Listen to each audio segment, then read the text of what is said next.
Vendredi soir, en plein cœur de Paris, on se croirait devant une salle de concert. Combien vous êtes? Sorry? How many persons are you? We have 5 people. 5 people. Ok, d'accord. Bonsoir. Combien vous êtes, monsieur? 9 personnes. En fait, on fait la queue pour aller manger. Pardon, monsieur. Pardon, ici. Bonsoir. Combien vous êtes? Sajid Djelaorlou, 42 ans, est le maître d'hôtel des lieux. 2 personnes? Ok. Ici, on ne peut pas réserver de table après 19h30. Les clients peuvent attendre jusqu'à 40 minutes. Ok, d'accord. Bonsoir. 4 personnes. 5 minutes, j'installe tout le monde. D'accord? Voilà, très bien, ok. Les gens font la queue pour ce cadre magnifique. Style Art Nouveau, année 1900. 3 ici, les gars. 3. Thomas, table de 4 ici. Mais aussi pour le contenu de l'assiette. La devise du bouillon julien, beau, bon et pas cher. De la cuisine traditionnelle française très basique. Œuf mayonnaise à 3,30 €, poireau vinaigrette à 3,80 €, tête de veau à 10,80 €. Ticket moyen le midi, 17 €, 24 € le soir, entrée plat dessert avec le vin. 2 fois moins cher qu'une brasserie classique. Voilà. Là, il y aura 8, les gars. 8. Pour que la formule marche, il faut remplir les 170 places. Alors Sajid, grand Manitou du restaurant, Celles-là, ils sont venus ou pas? Oui, ils sont pas venus, donc on va la casser la table. Mais le problème, c'est que... fait tourner les tables. Là-bas, je voulais faire... Jusqu'à 3 services par soir. Une machine de guerre. J'ai mis 5 personnes sur une table de 4. C'est le but du jeu, en fait. Quitte à ce que les gens soient serrés, quoi. Serrés, effectivement, ils sont serrés. Mais ils sont à l'aise, hein. Ils sont serrés. Non, il faut rentabiliser, il faut optimiser les places au maximum. Optimisation. C'est l'anniversaire à qui? C'est vous? Quel âge? 30 ans? Une technique bien rodée pour caser les clients, mais aussi les faire partir. Sajid fait jusqu'à 800 couverts par jour. Avec le geste et tout, on fait comprendre qu'il y a du monde qui attend, il faut libérer la place et tout. On les fait comprendre, mais avec des gestes. Il faut les faire partir. Voilà, exactement. Les clients savent qu'ils seront un brin pressurisés, mais l'ambiance est décontractée, avec Sajid et tous ses serveurs en animateurs de salle. Tiens, pour le chemise en rayure là-bas. Là. C'est ça aussi, l'esprit bouillon.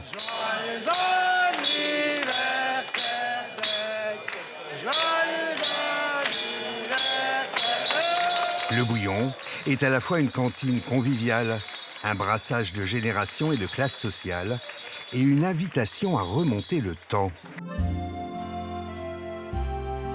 Édith Piaf fréquentait l'établissement dans les années 50. Elle avait sa table, la 24, devenue mythique. C'est la table d'Edith Piaf. Vous savez, celle qui chante non, rien de rien. C'est elle, voilà. Va manger là à ta place. Voilà. Moi, je suis belge personnellement, donc ça me fait vivre l'expérience parisienne à fond. Du coup. Qu'est-ce que vous évoque justement le lieu, là, le décor C'est un petit retour en arrière. On se croirait dans les années 20, mais version 2021, donc c'est assez cool. À l'image de cet établissement, les bouillons parisiens redeviennent tendance. Les jeunes en raffolent, attirés par les prix modestes. Inspirés du modèle de la célèbre maison Chartier, les bouillons poussent comme des champignons. Le dernier a ouvert ses portes il y a 1 mois, à la place d'une brasserie alsacienne. Le concept est partout le même, faire de la cuisine populaire à prix modique, dans un cadre le plus souvent historique. Mais comment faire du bon pour pas cher? Dans le modèle économique des bouillons, rien n'est laissé au hasard.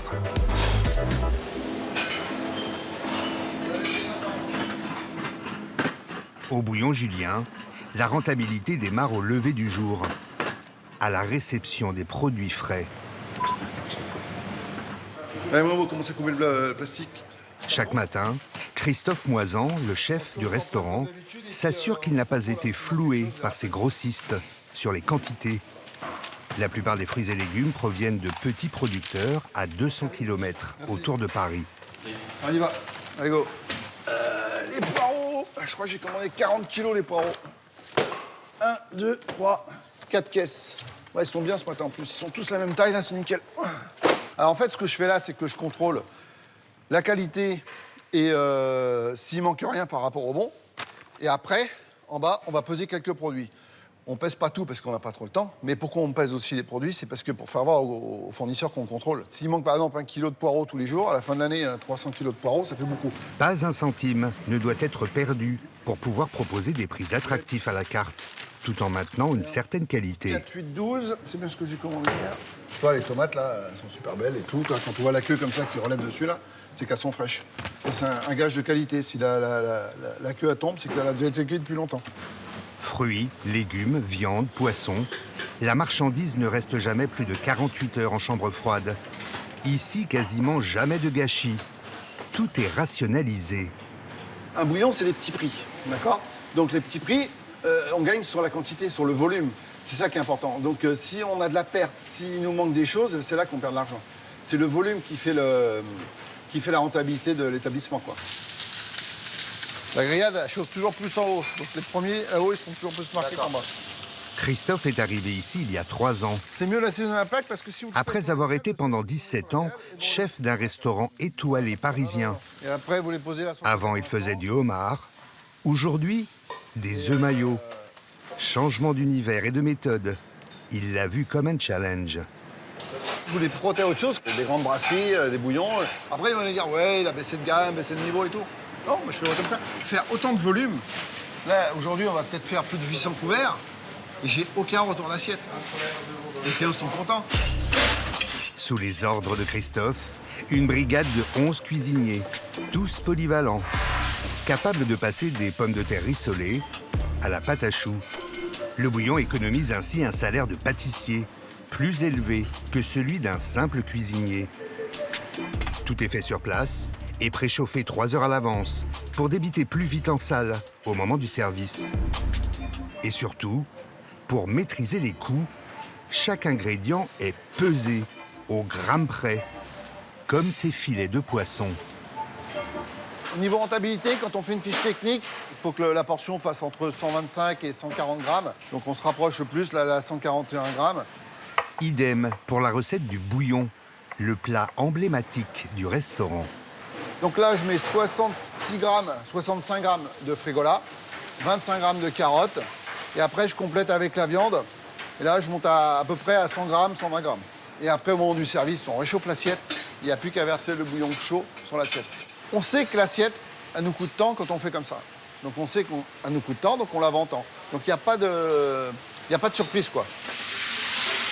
Une logique économique à l'origine même de la création de la recette. Car le bouillon est d'abord un plat de pauvres. Dans les années 1850, un boucher propose aux ouvriers des halles un plat unique, consistant et pas cher, à base de bas morceaux de viande comme la queue ou la joue de bœuf délaissée par la bourgeoisie, le tout cuit dans de l'eau chaude.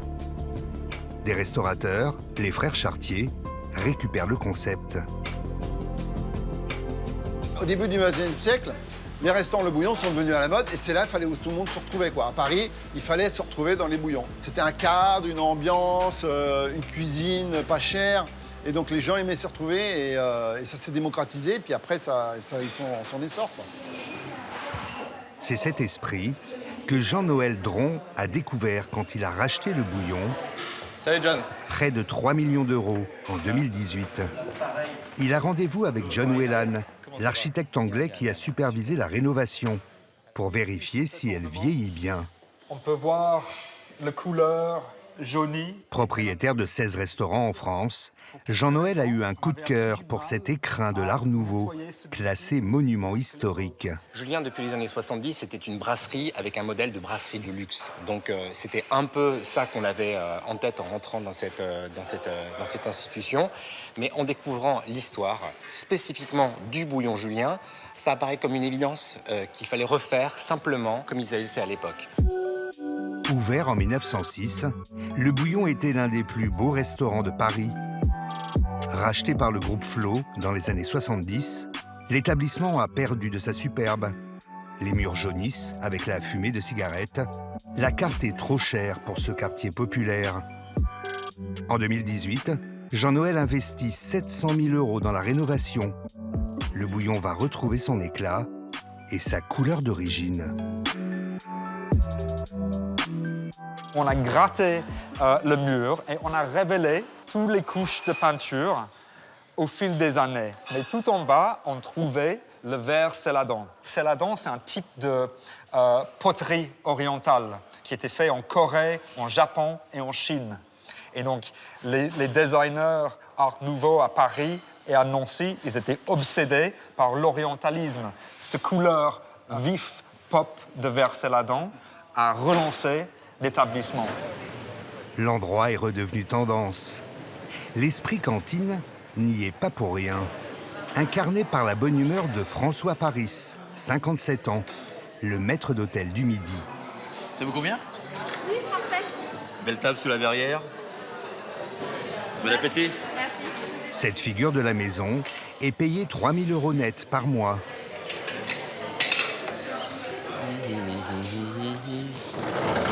Quel bonheur se retrouver là. Bonheur partagé. Face à madame, face à monsieur. Face à madame, je savais ça. Et une tête de veau. Un velouté, une tête de veau. Superbe. Merci à toi, bon appétit. François, vous tutoyez, vous appelez par leur prénom les clients. On se connaît depuis une vingtaine d'années, donc fait partie de la famille. Donc c'est une grande famille, donc voilà. L'accueil, le sourire, c'est essentiel pour une maison de restauration. Je pense que ça fait partie aussi de la raison pour laquelle on vient ici, voir François. Et François sait y faire, même pour annoncer les mauvaises nouvelles. Ce jour-là, rupture de stock sur un des best-sellers du restaurant. Excusez-moi, j'ai un petit souci. Avec la tête de veau, on vient d'apprendre que... Il y avait juste un petit problème, ça va s'arranger. Donc si éventuellement vous pouvez choisir autre chose, il n'y a aucun problème. Là, je vous ferai un câlin, madame, après. Ne vous inquiétez pas. C'est quoi la technique pour faire passer la pilule? Le sourire, avenant, le sourire. Donc voilà, c'est... Bon, on le voit pas trop avec le masque, mais bon, les yeux me trahissent, donc il n'y a pas de problème. Mais ça vous fera l'occasion de revenir comme ça. Vous allez ailleurs. Méfiez-vous de ça, c'est grave. Midi, les portes ouvrent, c'est une pièce de théâtre en fait. Tu rentres en scène. On rentre en scène tout simplement, donc fais le show. Et le look de surfeur, ça dérange pas le... Non, du tout, justement, faut rester naturel soi-même. Non, on serait encore au Phuket ou au Carlton, ce serait impossible. Mais là, à partir du moment où on travaille dans un bouillon, un restaurant de quartier, il n'y a pas de problème. François n'en oublie pas pour autant le modèle économique serré du bouillon. Monseigneur, Altesse, vous avez choisi? Oh, alors là, quand on nous appelle comme ça... Je fais comme ça. Pour faire plaisir aux habitués, sans ruiner le restaurant, il a sa petite astuce. Merlot, vous permettez que je vous apporte 2 sapins? Parce que Monseigneur, on fait comme ça va. 2 sapins, s'il te plaît. Le sapin, en fait, c'est une coupe offerte. C'est pour bien le différencier d'un crément que le client paye, pour bien que le barman se rende compte qu'on ne donne pas il fasse la différence, tout simplement. C'est un code entre vous? Oui, c'est un code. Ouais. On met quand même un doigt quand même en dessous. Un doigt en moins? Ouais, un doigt en moins, ouais, un bon doigt. Parce que c'est gratuit? Voilà, tout à fait, ouais. Ah oui. Ici, faire des petites économies est un défi permanent, notamment à chaque changement de carte, 4 fois par an. Ce jour-là, entre 2 services, Jean-Noël et le chef Christophe ont rendez-vous avec le directeur du restaurant, Pascal Le Bihan, pour élaborer la prochaine carte de Noël, 3 mois à l'avance. On va redéterminer l'offre proposée par Christophe. On a tous les coûts matières, on a les prix de vente théoriques. Je déroule dans les entrées, on en a prévu 8. Les plats, Ils vont valider les plats en fonction de leur rentabilité. Objectif, ne pas sortir de la règle du bon, pas cher, même pour un menu de réveillon. Une offre complète C'est différente. une offre complète différente.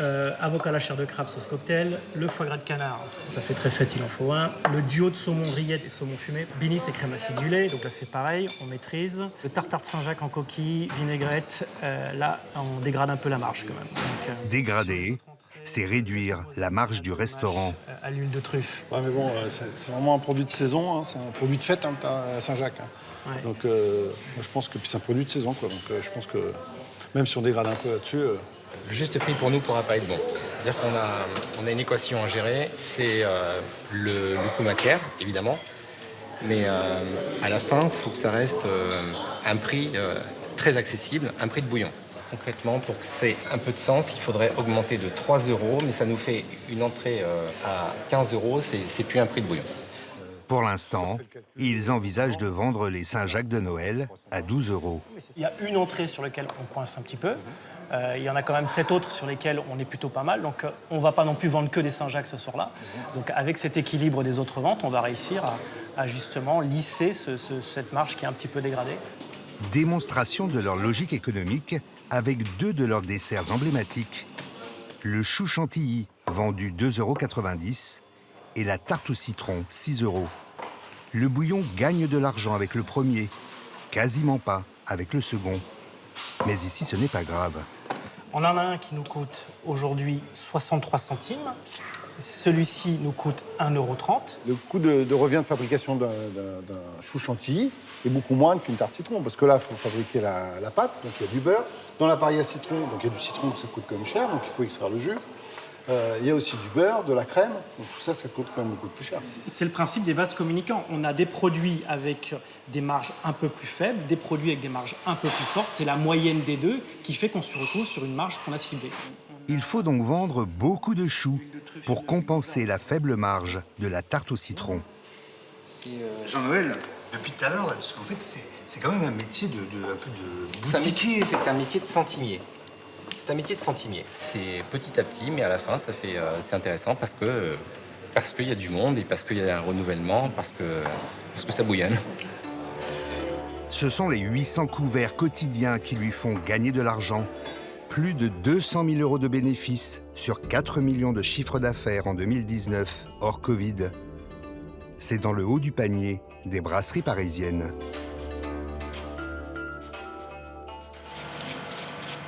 Pour assurer la viabilité de son modèle, le restaurant a besoin aussi d'un personnel stable. Une rareté dans un secteur de la restauration qui manque de bras. Donc ce matin, on est là pour faire le bouillon, d'accord? Donc le bouillon, c'est le plat emblématique du bouillon julien. En cuisine, Christophe a choisi de fidéliser ses nouvelles recrues, qu'il embauche très jeunes. La citronnelle, en fait, ça s'écrase. À l'image de Kevin, 19 ans, il s'est vu proposer un CDI dès son arrivée en août dernier, payé au SMIC. Il sortait d'école sans expérience. Le poireau vinaigrette, 2 morceaux, ok, comme ça, tous de la même taille. Et quand on apprend comme vous, on prend le morceau et on le met en face, comme ça on a exactement 2 pareils. C'est ça. Ok? Oui, on chef. est sur le même pareil. Ce morceau-là, on le garde, on prend un autre bac à côté pour la tête de veau. Déjà, j'étais content d'être dans une cuisine où on fait vraiment ce genre de choses. Ici, il y a de l'action, oui. Et là, ici, t'es bien payé pour ton premier salaire? Oui, j'ai été à peu près dans les 1148 € j'ai été payé ce mois-ci. Mais ça va. Oui, ça va. Je vis avec mes parents, donc pour l'instant, ça va.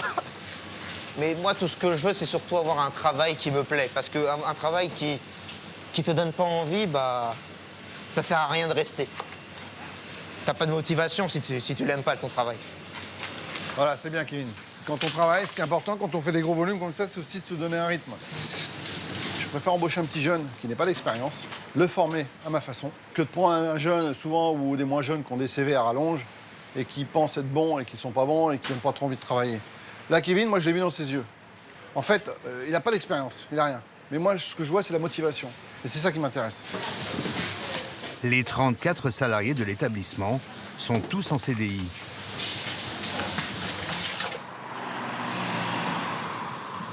Yacine, lui, travaille au restaurant depuis 3 ans et demi.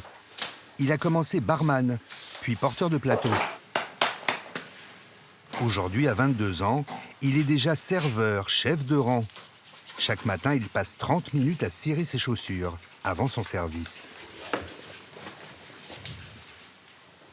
Que ce soit dans un bouillon ou dans une brasserie haut de gamme, le plus important, c'est la présentation. Le client, quand il rentre dans un restaurant, la première chose qu'il voit, c'est le décor et les serveurs.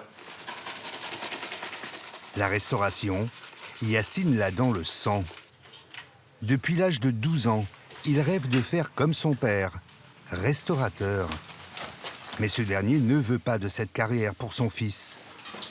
Yacine passe un bac scientifique qui le destine à une école d'ingénieur. Ses espoirs s'envolent. Il tombe en dépression. Pendant le burn-out, je suis parti voir mon médecin, parce qu'il m'avait demandé d'aller en parler. J'ai commencé à avoir une petite boule à la gorge et à lâcher quelques petites larmes. Et j'ai tapé du poing de la table devant le médecin. Et j'ai dit à mon père, écoute, je vais te dire la vérité, moi ce que j'ai toujours voulu faire, c'est de la restauration.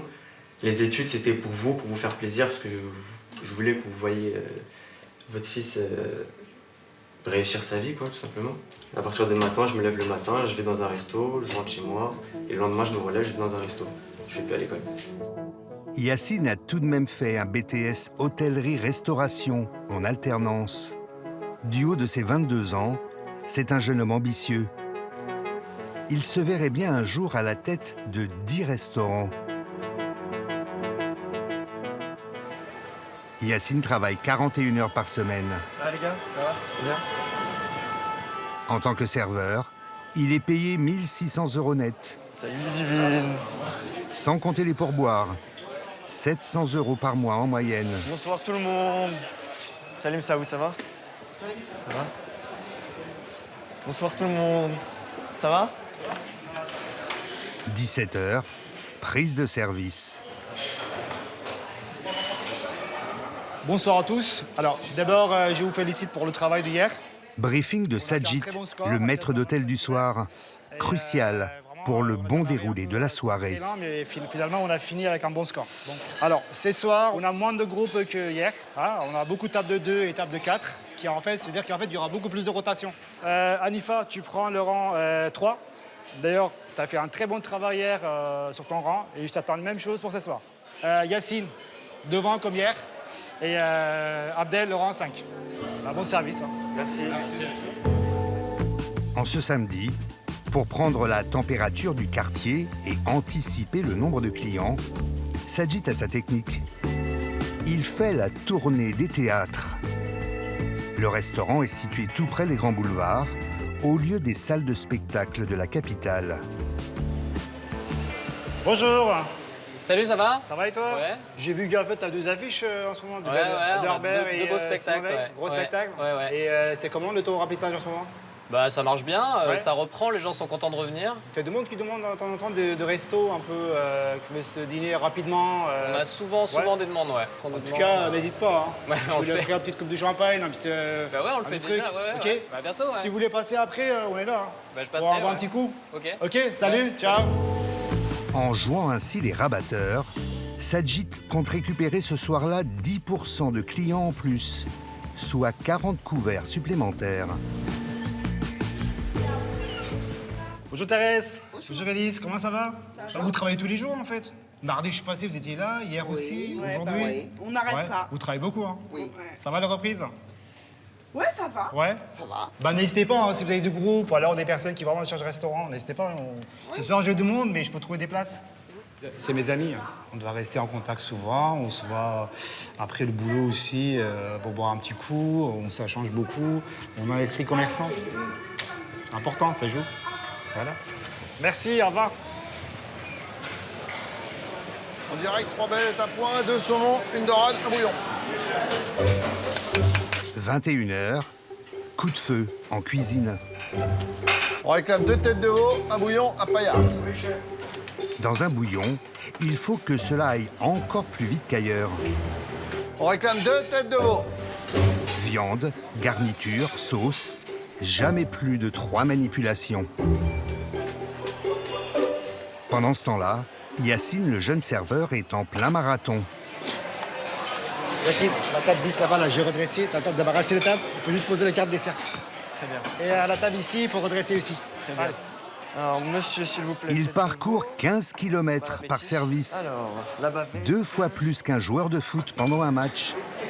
Yacine a sa technique pour dribbler entre les tables. Quand on a quelques clients qui se lèvent pour aller aux toilettes, pour aller fumer, on se croise obligatoirement. Et qu'est-ce qu'on fait? On va essayer de croiser nos jambes pour réduire l'espace. Quand c'est 1, ça va. Quand il y en a 10, c'est encore mieux parce qu'on s'amuse à hop, hop, hop. C'est comme si j'avais un ballon de foot au pied et que je slalomais entre des plots, c'est la même chose. Dans cet univers éreintant, que fuient de plus en plus de jeunes, Yacine est comme un poisson dans l'eau. Ça a été? Très bien. Très bien. On vous revoit bientôt? Très bientôt. Merci, monsieur. Merci à vous. Courage.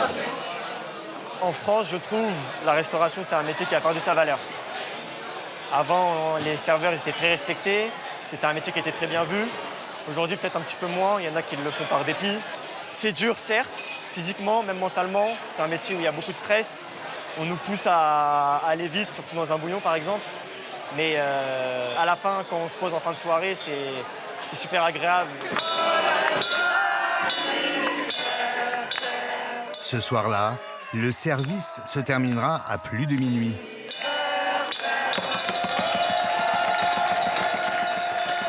Dehors, les derniers clients s'attardent. Avant de rentrer chez lui, Yacine doit encore dresser les tables du lendemain. Chaque serveur fait sa caisse. Pour Sajid, c'est l'heure des comptes. Ce jour-là, ils ont bien tapé, comme on dit dans le jargon des brasseries. Alors, c'est une belle journée. On est à peu près 780 couverts, midi et soir. C'est vrai que c'était une journée très fatigante. Ouais. La nuit va être bonne. Bah oui, en plus dommage, je suis en repos, oui, c'est...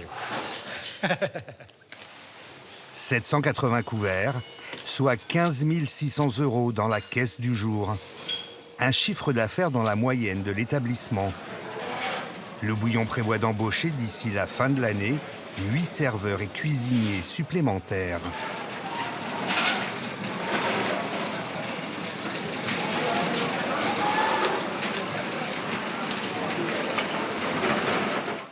Bonsoir.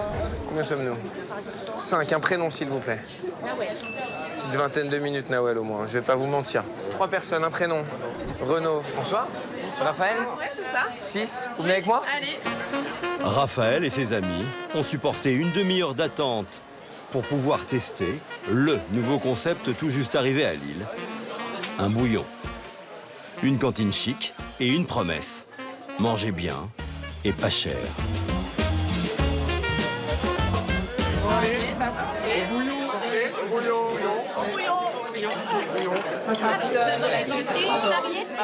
La première gorgée d'apéro à peine avalée, les entrées arrivent. Merci. Une rayette de canard, 6,90 €. Les escargots? Même prix pour les escargots de Bourgogne. Et 1,90 € pour les mimosas. Je suis déjà parti là, j'ai les yeux qui brillent. J'avoue, je me suis fait plaisir parce que pour le prix, j'ai pris 2 entrées. Voilà, donc ça vaut le coup. Vous faites ça dans tous les restaurants? Non, jamais, il n'y a qu'ici où je pense que je peux faire ça. Bon appétit. Des plats de grand-mère, servis sans fioriture. C'est gras, mais c'est bon. C'est bien gras comme t'aimes bien. Le repas continue, au pas de charge. Les steaks, on en avait 3 saignants. Poulet maroilles, 9,90 €. Steak charolais, 10,90 €. Saucisse de veau, 11,90 €. Ou tripe à la mode de Caen, 11,50 €. Chacun ses goûts. Mais je trouve que pour un plat plutôt pas présentable, c'est plutôt bien présenté. Franchement. Pour finir, la tablée se laisse tenter par quelques douceurs. C'est énorme ce que tu as, énorme. 185,80 €. On est 6. Vraiment pas cher.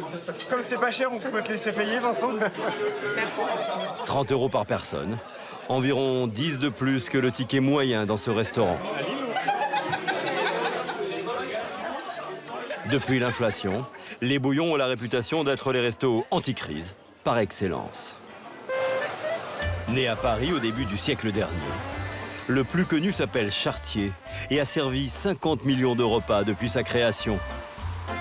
Après avoir conquis la capitale, les bouillons envahissent désormais toute la France. Il s'en ouvre actuellement un par mois. Mais l'affluence qui permet de pratiquer des prix bas n'est pas la même en région qu'à Paris. Et à Lille, les restos concurrents affichent déjà des tarifs très attractifs. Comment le petit nouveau va-t-il relever le défi? Plongé dans la marmite, en pleine effervescence, d'un bouillon.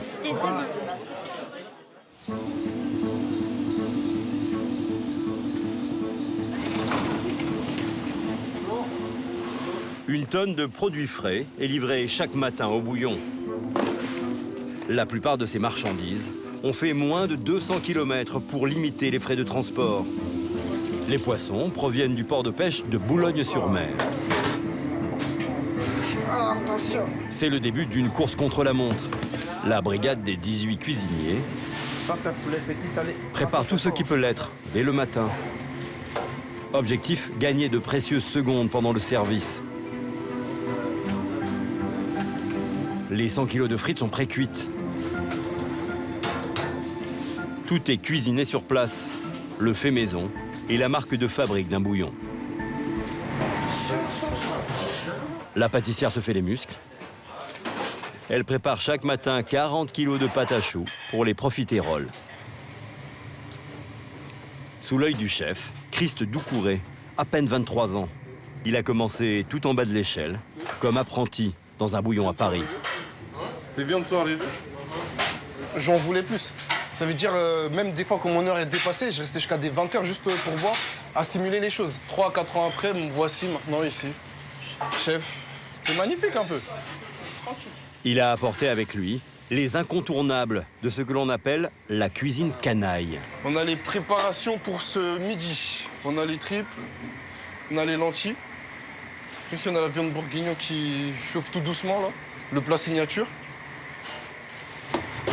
Mais Nord oblige, il a ajouté à la carte un poulet au fromage, aussi local. On va s'amuser. Qu'odorant. La première fois que j'ai mis les pieds ici, on m'a dit il faut que tu goûtes la sauce maroilles, elle est magnifique. Pour mes impressions, j'ai goûté, je tire un peu la tronche. Comment il faut pour manger ça.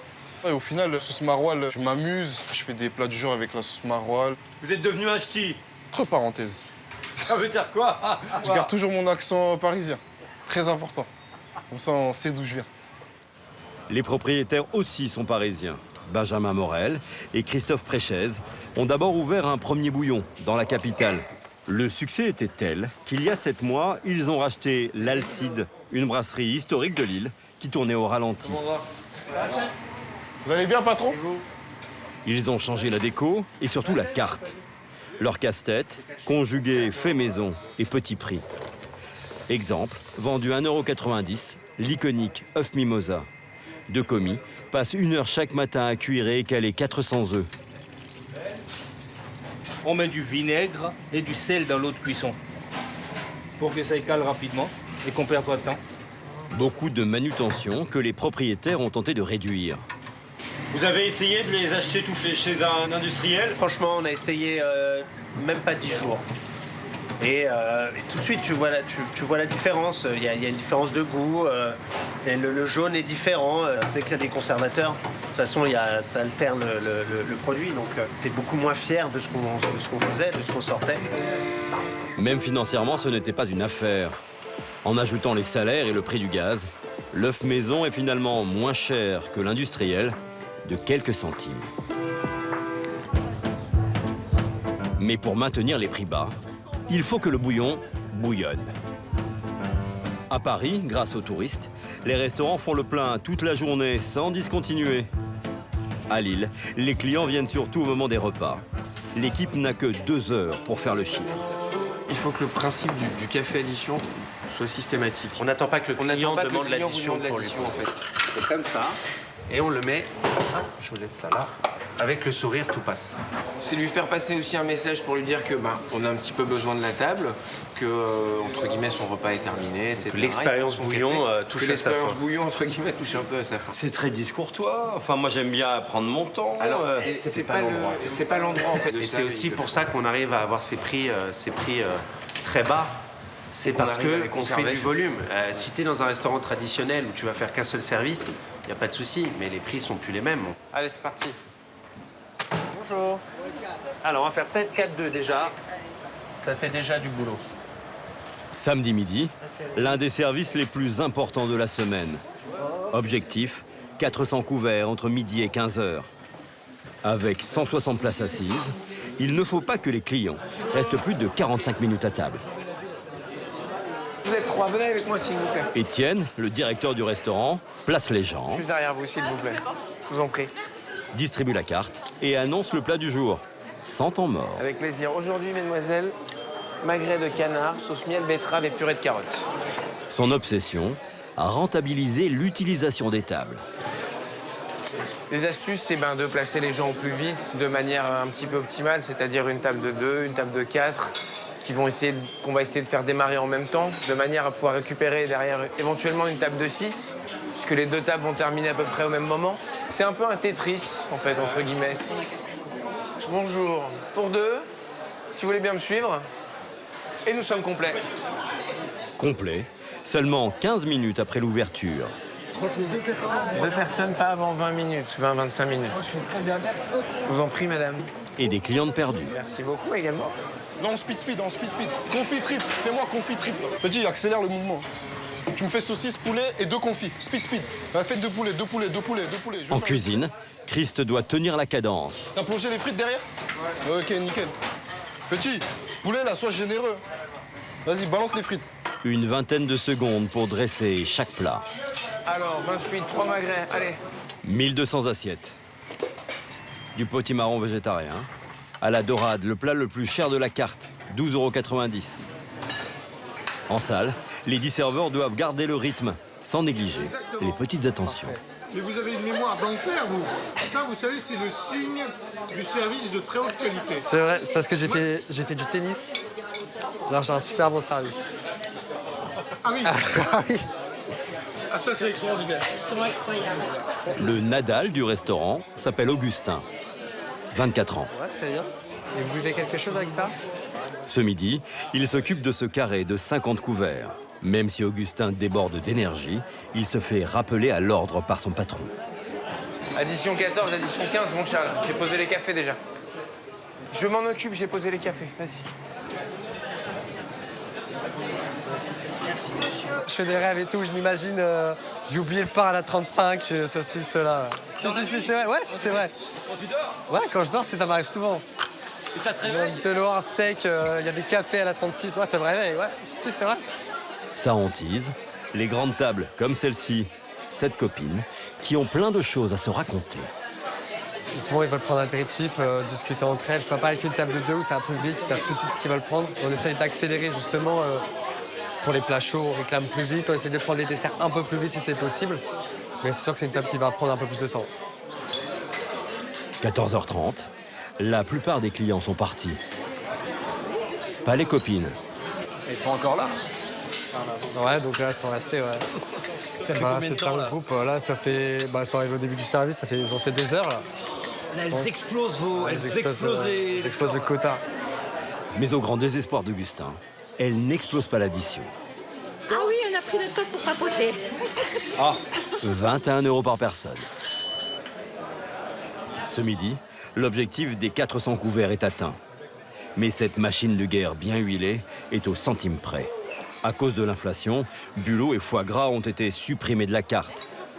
Une nouvelle menace plane sur le plat le plus vendu du restaurant, le confit de canard.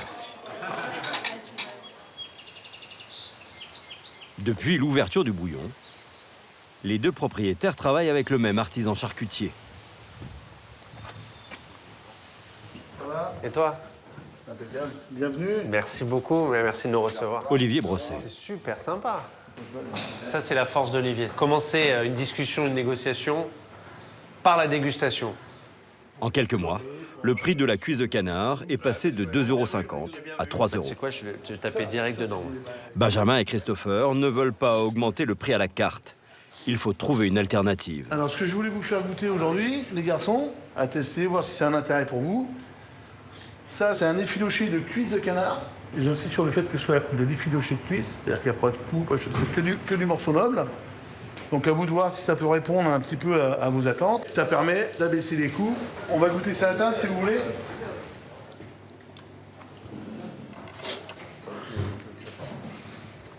Ouais, je trouve ça bien. Alors, faut pas que ce soit une rillette, donc c'est-à-dire faut pas que ce soit trop gras. Faut qu'on reste sur le côté viande, muscle. Attends, avec une purée, tu vois, qui va le prendre un peu.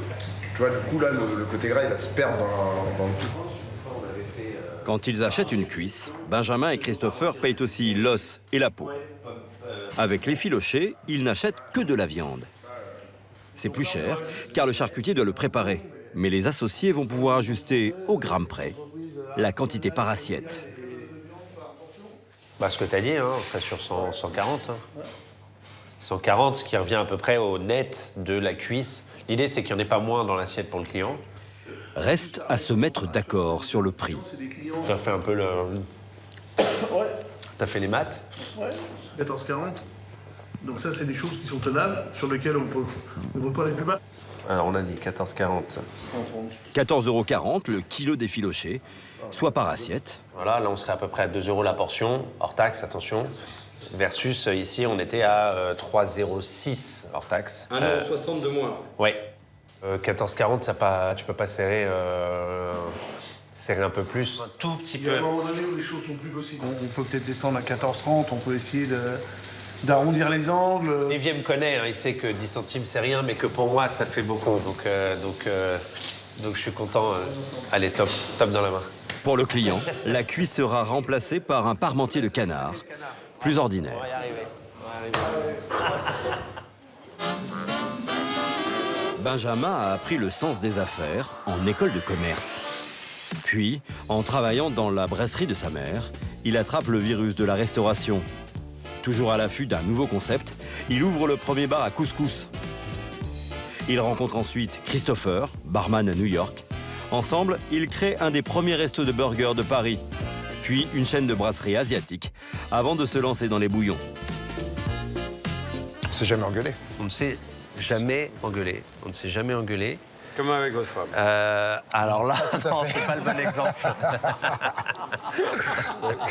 Leur nouvelle idée, s'associer à un agriculteur pour produire eux-mêmes ce qu'ils mettent dans les assiettes. Au cœur des marais du Cotentin, la ferme de la Haute-Folie. 250 vaches jerseyaises produisent un lait bio très riche en matières grasses, 65 grammes par litre, le taux le plus élevé de toutes les races. Bon, ça se passe bien? Les plus ou post-pata déjà? C'est l'exploitation de Marc Duguet. À la base de cette race-là, c'était la reine d'Angleterre qui avait un petit troupeau. Et pourquoi en Jerseyaises, il y a toujours des bonnes mamelles et tout ça, et des bons formats? Parce qu'en fait, c'est des vaches, on éliminait tous les mauvais sujets au tout départ. Donc à force, eh ben, on a fait une race qui est au top. Marc fournit de grands noms de la gastronomie comme Alain Ducasse ou Alain Passard. Mais Benjamin et Christopher sont eux actionnaires à hauteur de 10% du laboratoire de transformation. Ça va? Tu vas bien? En forme? La crème servie sur leur tarte tatin vient d'ici. Attention à vos yeux. Tout comme le beurre. Sans comme ça son nom. Waouh, waouh, waouh. C'est l'or jaune. C'est l'or jaune. Une démarche singulière qui leur permet de faire de substantielles économies. Saveur. 15-20% de marge qui est gagnée sur le fait de ne pas avoir d'intermédiaire et d'aller directement à la source, de travailler directement sur l'approvisionnement. Et ça, mis bout à bout, c'est des gains qui sont colossaux et qui nous permettent, encore une fois, de travailler sur des produits de qualité dans un bouillon. Est-ce que vous croyez que ça vous amène des clients? Ça les fait revenir. Ça les fait pas venir, ça les fait revenir. Autre avantage, ils peuvent développer des produits sur mesure pour leurs 2 bouillons. Là, donc là, c'est les essais Mozart. Ok, cool. Ils goûtent pour la première fois cette mozzarella, fromage plus consommé en France que le camembert. Ouais. Ça a le goût vraiment, ça a le goût de la bouffelonne en plus. C'est vraiment. Alors qu'on est sur le lait de vache, donc c'est sympa. Quelle taille de boule vous souhaiteriez? Je pense qu'il faut une boule individuelle. Il ne faut pas qu'on ait le besoin de couper une boule en deux, parce que ça va s'abîmer. Ils vont pouvoir aussi ajuster le diamètre pour que la boule ne coûte pas plus d'1 € à produire. Leur objectif, afficher ce printemps la tomate mozzarella à 4,50 €. De la mozzarella de Normandie, c'est une hérésie. La preuve que non. Une hérésie pour les Italiens. Maintenant, pour nous, c'est plutôt vertueux, quoi. C'est-à-dire qu'on peut faire une mozzarella qui aura voyagé à peine 150, 200, 300 km maximum pour aller à Lille. Christopher et Benjamin cherchent maintenant à ouvrir d'autres bouillons à Toulouse et Bordeaux.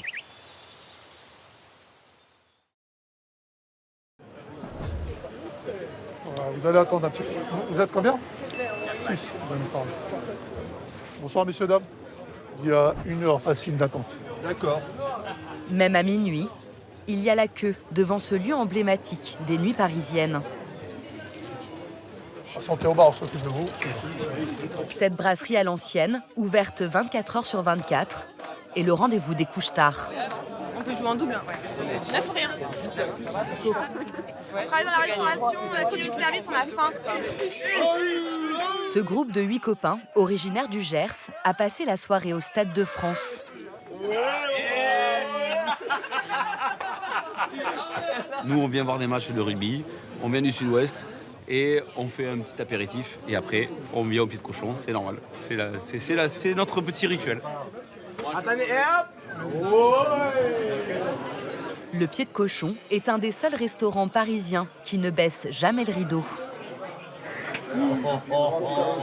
Ici, on peut venir à toute heure du jour ou de la nuit, déguster une entrecôte, un plateau de fruits de mer, mais surtout la spécialité de la maison, commandée par un client sur 5. Le Pied de Cochon.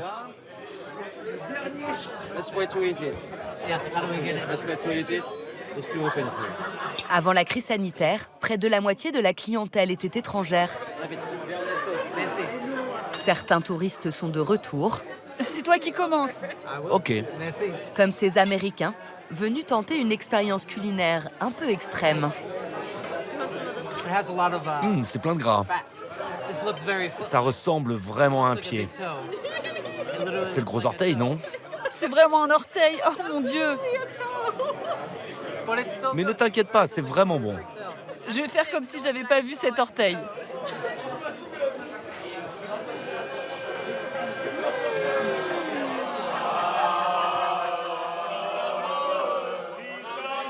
Alors que depuis la crise du Covid, les métiers de la restauration sont boudés à cause de conditions de travail jugées pénibles, il faut ici une centaine d'employés qui se relaient 24 heures sur 24. Un marathon sans fin pour continuer à faire tourner cette vieille institution.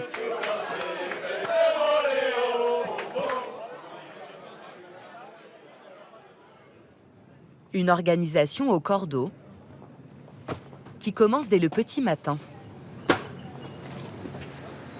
Normalement, j'ai mes 20 kilos d'oreilles. Le chef Christophe Lemaire reçoit chaque semaine plus d'1 tonne de nourriture. Il vérifie la qualité des produits. Et ici, l'important, c'est le gras. C'est des côtes de cochon du Pays Basque. Donc moi, ce que je vérifie, c'est surtout cette partie grasse, là. Ça, c'est ce qui va vraiment donner le goût à la viande. Là, on est limite, par exemple. Vous voyez la partie grasse ici, elle est moins importante. Le gras, c'est le goût. Les cuisines sont réparties sur 3 étages. Le sous-sol est surnommé la mine. C'est là où tout se passe.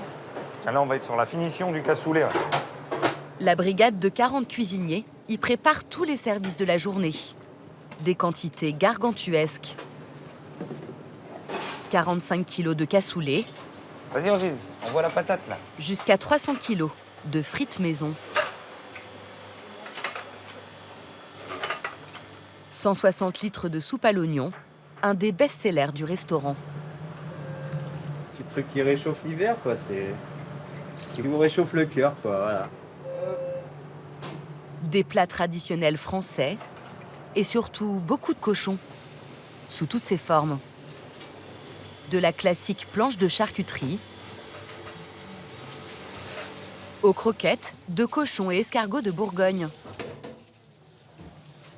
En passant par d'autres recettes, plus improbables encore. Donc là, on est sur une oreille qui est cuite au courbouillon, refroidie, émincée finement pour pouvoir la griller par la suite.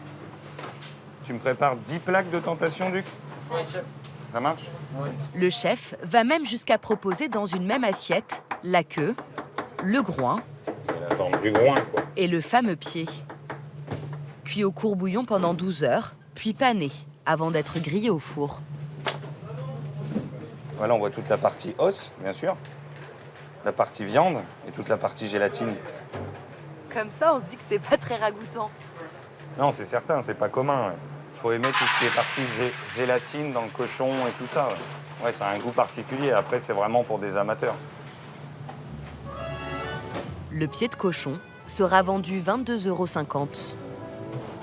Il est à la carte depuis la création du restaurant en 1946, à 2 pas des grandes halles de Paris.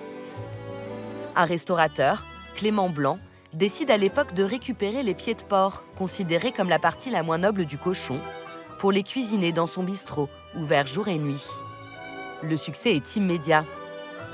Au comptoir, les marchands des halles se tapent la cloche au milieu du tout Paris, venus s'encanailler après les spectacles. On peut y croiser des vedettes comme Joséphine Baker ou Salvador Dali.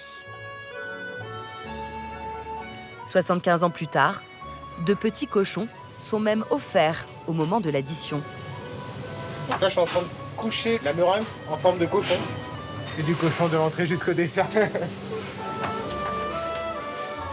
Il est resté la patte de l'établissement. Un emblème omniprésent, du sol au plafond. Au fil des ans, le petit bistrot est devenu une grande brasserie de 3 étages. Elle emploie plus d'une 50aine de serveurs. Certains n'auraient jamais imaginé atterrir dans ce genre d'établissement à l'ancienne.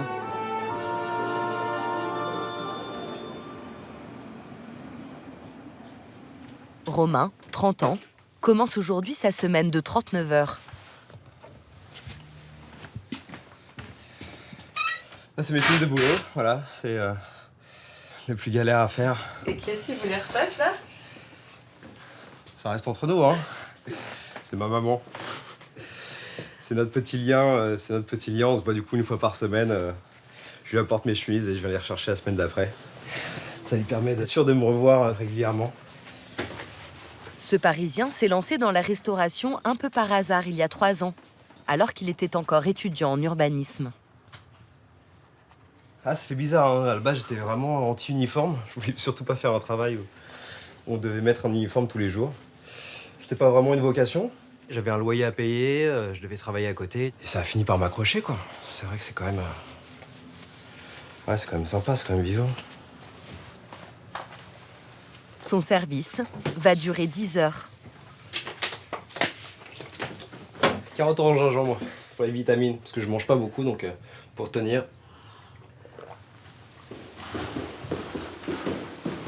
En intégrant cette institution, Romain a découvert une hiérarchie presque militaire. Avant le service, briefing du général. Donc, bonjour à toutes et à tous. Le directeur José Dufour. Voilà, pour aujourd'hui, donc, on a à peu près 80 couverts réservés déjà. Voilà, donc on est assuré à faire un bon service, entre 200 et 220 couverts ce midi. Je vais vous donner les rangs maintenant. Aurélie sera au petit jardin. Mathias, il sera sur le 30 avec Romain. Bon service à toutes et à tous.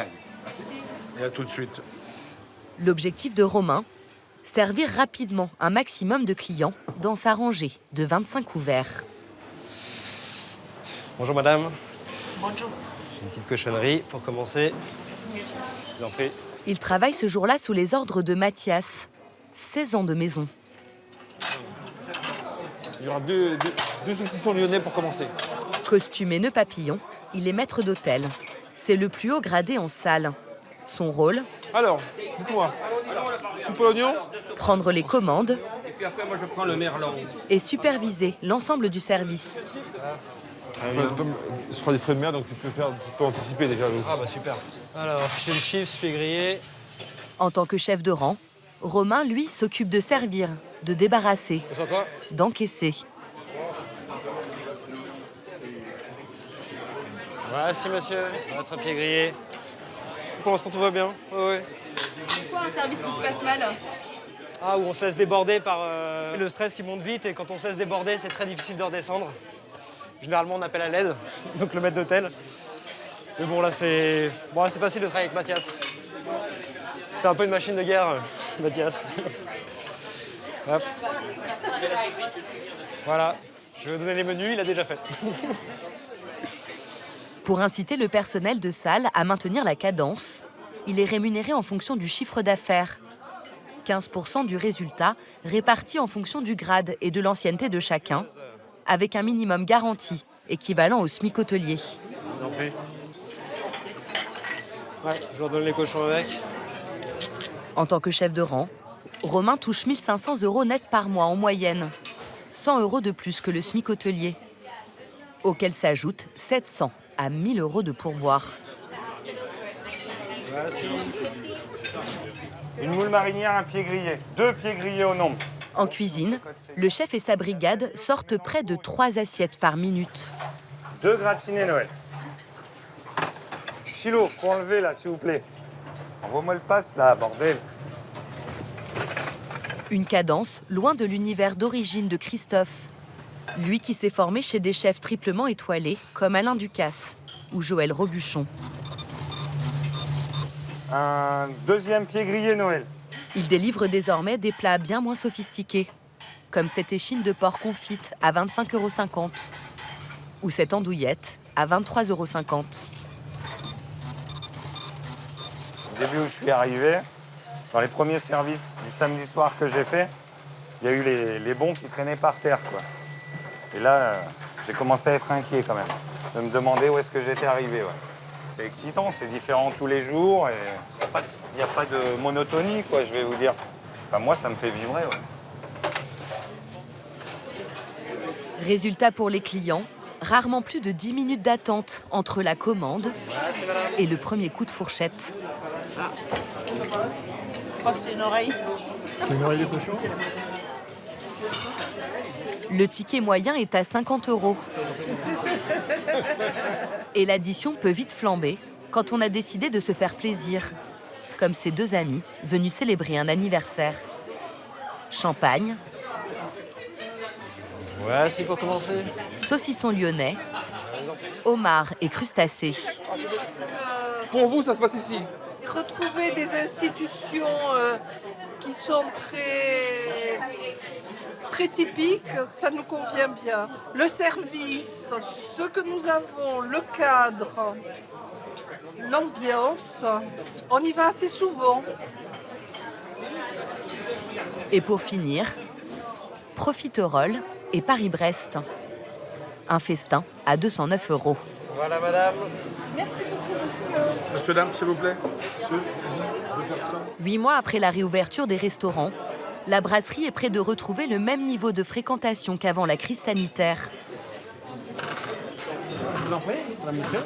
Les étrangers ne sont pas tous revenus, mais la Fondation Pinault, qui a ouvert ses portes juste en face du restaurant, draine de nouveaux clients. Il faut me faire 3 personnes ici. 3 personnes. Le directeur José Dufour sait qu'il pourrait accueillir encore plus de monde. Bonjour madame.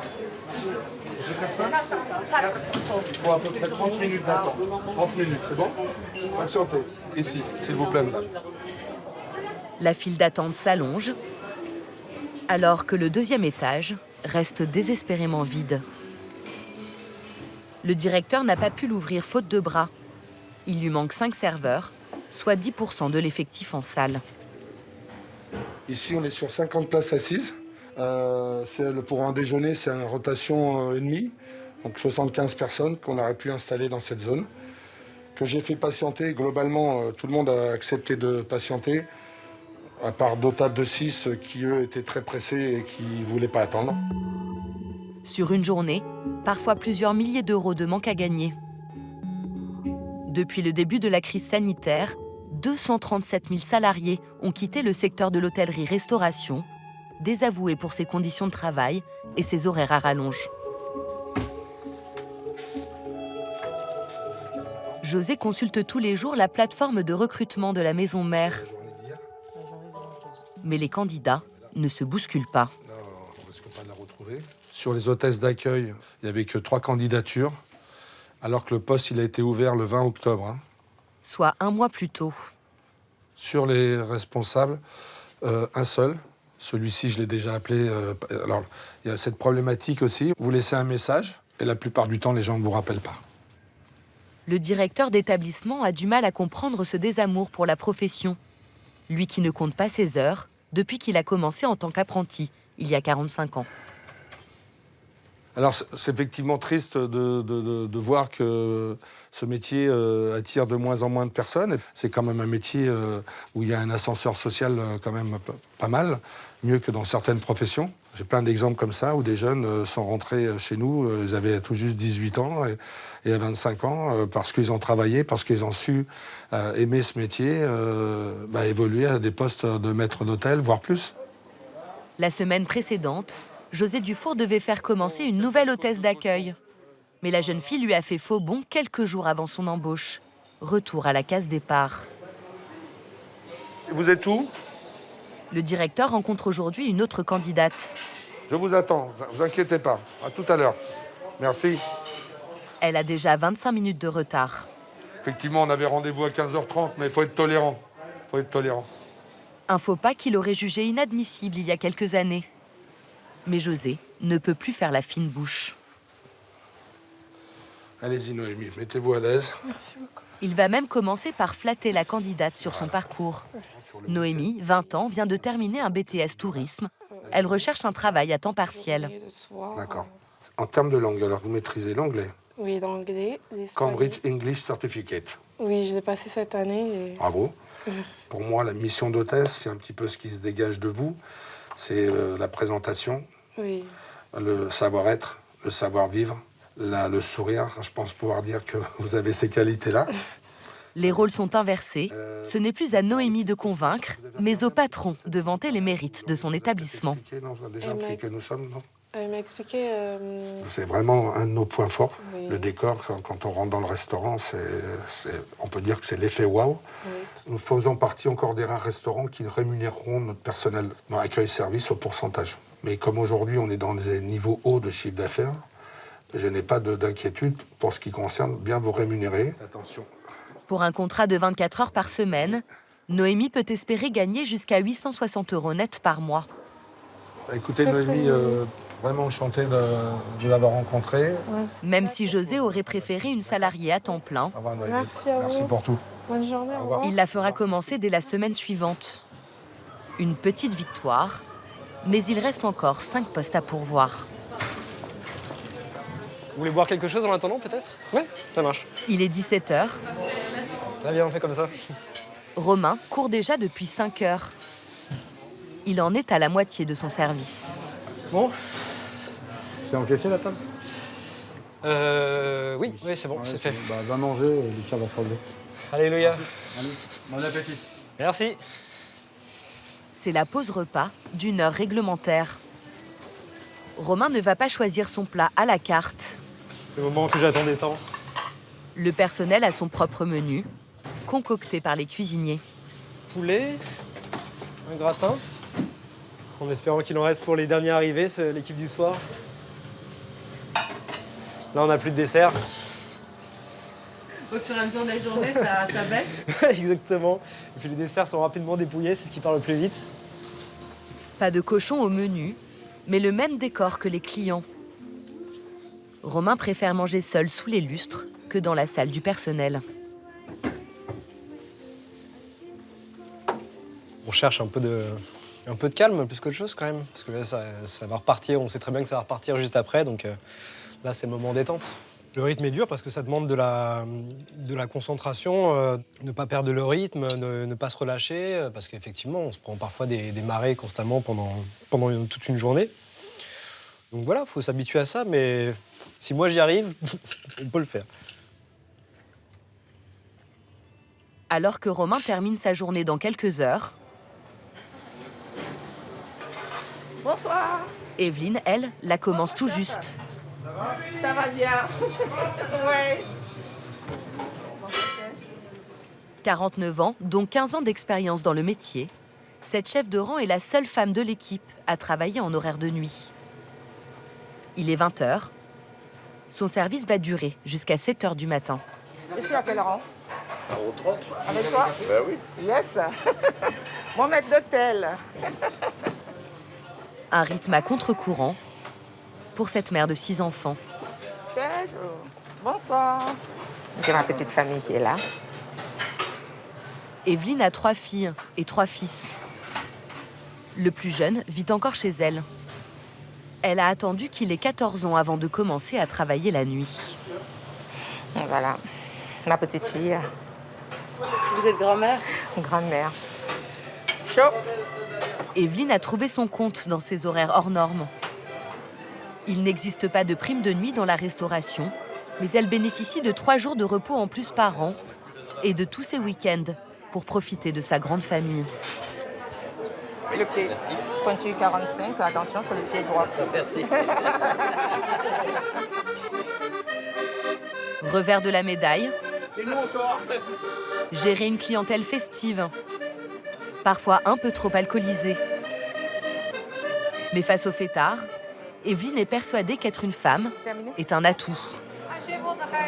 Quand un homme, parfois le soir, la nuit, tardivement, vers les 2 heures du matin, quand il voit que c'est une femme, et surtout, je ne suis pas jeune, je n'ai pas la vingtaine ni la trentaine, donc quand ils voient, parfois, ils arrivent à se calmer, quoi, en fait. J'en ai vu plusieurs qui m'ont même appelé parfois maman, donc je n'ai jamais eu des soirées qui ont dégénéré en quelque sorte. Tout au long de la nuit, Non, très honnêtement. les vagues de clients se succèdent. Quand ils mangent, je me dis waouh. Passe sanitaire, s'il vous plaît. Merci. À 4h30, quelques noctambules grattent encore à la porte. Sofiane, le vigile, évalue leur niveau d'ébriété. On voudrait juste une soupe à l'oignon avant de prendre notre vol pour Barcelone. Vous êtes combien? 5 personnes? On peut se poser ou pas? C'est pas un bar, monsieur. Des fois, ça m'arrive de refuser. Hein. C'est pas... Des gens ils me disent pourquoi c'est pas une discothèque ici. Mais on est obligé de sélectionner. Des fois, ils le prennent mal quand je les refuse. Voilà, c'est pas facile, hein. C'est pas facile des fois. Mais bon, c'est notre métier. Au petit matin, la brasserie devient un phare pour les travailleurs de la nuit. Merci, à tonton. C'est gentil. Merci, mon grand. De rien. Pour les éboueurs, le café est toujours offert par la maison. C'est ce café-là qui nous réveille dès le matin. On est là, on se réveille à 4h du matin. Ça va? Par contre, on n'a pas le temps. Il faut qu'on se dépêche pour qu'on finisse la collecte. Ça va? Bon bah, bonne journée. Ciao, ciao. Il est 7h. À demain, Sofiane. Bonsoir. Non, ça va. Fin de service pour Evelyne. Elle va rentrer chez elle juste à temps pour croiser son fils avant qu'il ne parte au lycée. Une demi-heure de métro, au milieu des Parisiens qui se rendent au travail.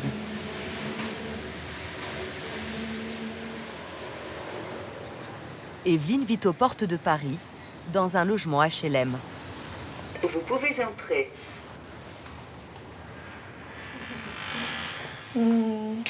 Ça va? Benjamin, 17 ans, sort tout juste de son lit. Il est élève en première. Il y a eu du monde. Oui. T'es fatigué, là? Oui, un peu, ça commence à descendre. Elle est forte, votre mère? Ouais. Franchement, ouais. Travailleuse, ouais, courageuse aussi.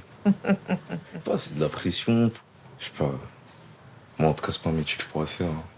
Il y a des jours que je ne vois pas le jour. En rentrant, quand je finis à 6h, il fait encore nuit.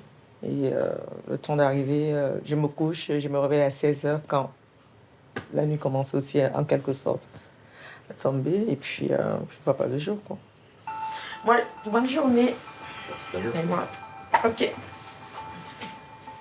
La nuit commence pour moi. Bonne nuit. Bonne nuit.